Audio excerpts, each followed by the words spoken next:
J'attends Eugénie, adossée au tronc du marronnier près de l'atelier. En cette fin de mois d'avril, le soleil décline lentement.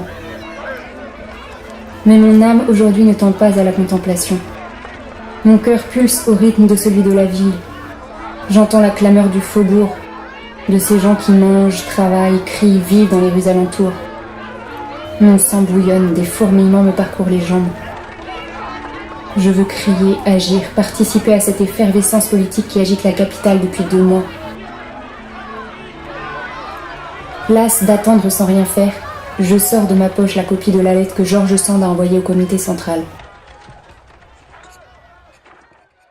Pour que la société soit transformée, ne faut-il pas que la femme intervienne politiquement dès aujourd'hui dans les affaires publiques ? J'ose répondre qu'il ne le faut pas, parce que les conditions sociales sont telles que les femmes ne pourraient pas remplir honorablement et loyalement un mandat politique.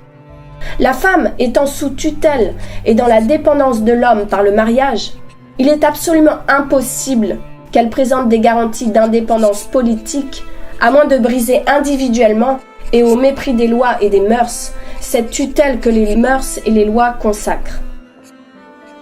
Il me paraît donc insensé, j'en demande pardon aux personnes de mon sexe qui ont cru devoir procéder ainsi, de commencer par où l'on doit finir, pour finir apparemment par où l'on eût dû commencer.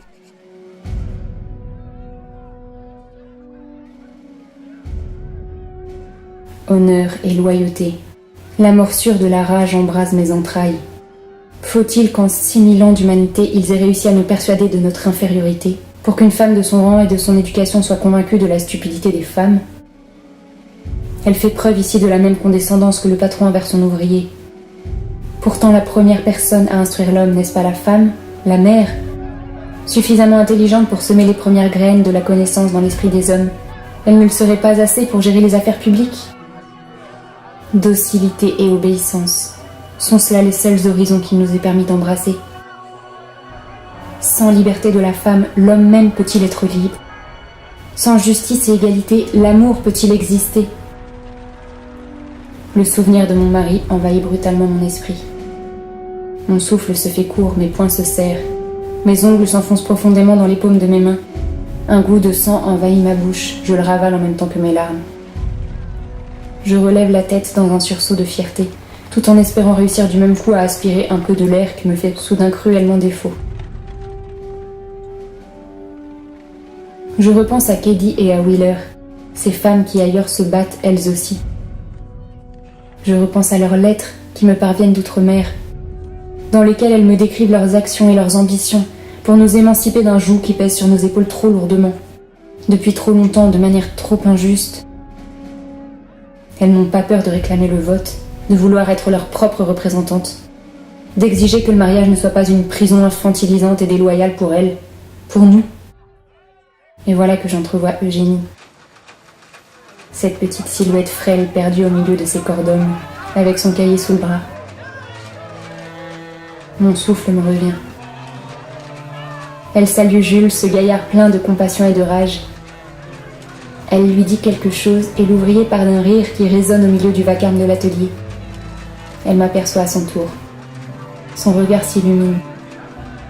Elle esquisse un petit geste de la main et se dirige résolument vers moi. Ma gorge se dénoue. Elle se ferait tant bien que mal un passage entre ces individus qui ne la voient même pas, tout occupés qu'ils sont, les corps tendus dans l'effort pour abattre leur labeur. Mon regard passe d'Eugénie à eux, de eux à Eugénie. Madame Sand a tort. Notre revendication est juste. Notre combat est universel. Il regarde l'humanité tout entière. C'est ensemble que l'ouvrier et l'ouvrière doivent s'unir contre l'injustice et l'exploitation.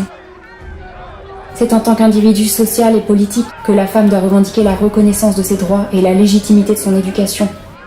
Rassérénée par la chaleur de cette conviction et de ce nouveau courage, je prends Eugénie dans mes bras. J'époussette son cotillon tout taché de graisse et lui dis d'une voix forte : « Allons, ma magicienne. Allons lire. Allons écrire.